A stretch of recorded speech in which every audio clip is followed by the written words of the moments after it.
طرف نفرت ہے جو چند لمحوں میں محسوس کر لی جاتی ہے، اور دوسری طرف محبت ہے جس کا یقین دلاتے دلاتے عمر گزر جاتی ہے۔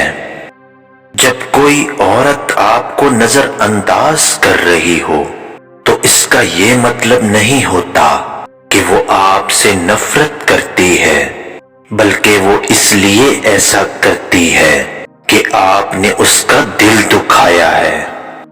ہم اکثر سنتے رہتے ہیں کہ عورت راز نہیں رکھ سکتی۔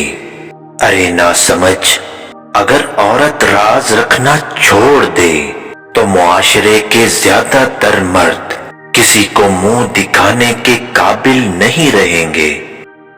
مرد آنکھوں سے محبت کرتا ہے اور عورت کانوں سے۔ اب یہ کیا راز ہے؟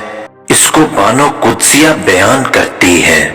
مرد اس عورت سے محبت کرتا ہے جو خوبصورت ہو، اور عورت اس مرد سے محبت کرتی ہے جو باتیں خوبصورت کرتا ہو، اس کی تعریفیں کرتا ہو۔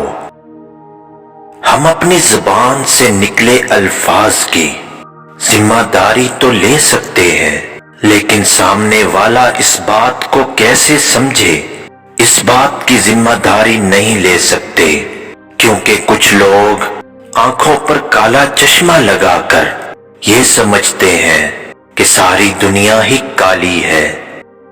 یہ عورت کی فطرت ہوتی ہے کہ وہ گھر کی خاطر بہت سی کڑوی باتیں اور تلخ رویے برداشت کر جاتی ہے، مگر جب اس کا ہمسفر، اس کا شوہر اس کو نظر انداز کر دے تو وہ اندر سے ٹوٹ جاتی ہے، کیونکہ اس کا واحد حوصلہ وہی تو تھا۔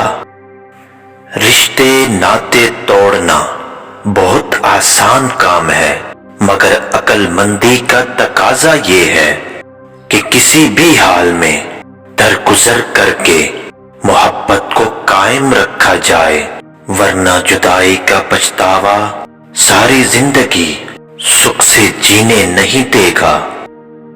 خلوص کے رشتے بوجھ نہیں لگتے، بڑی آسانی سے سنبھل جاتے ہیں، اور مطلب کے رشتے اتنے وزنی ہوتے ہیں کہ ہم ان کا بوجھ اٹھاتے اٹھاتے اس کے وزن کے نیچے دب جاتے ہیں۔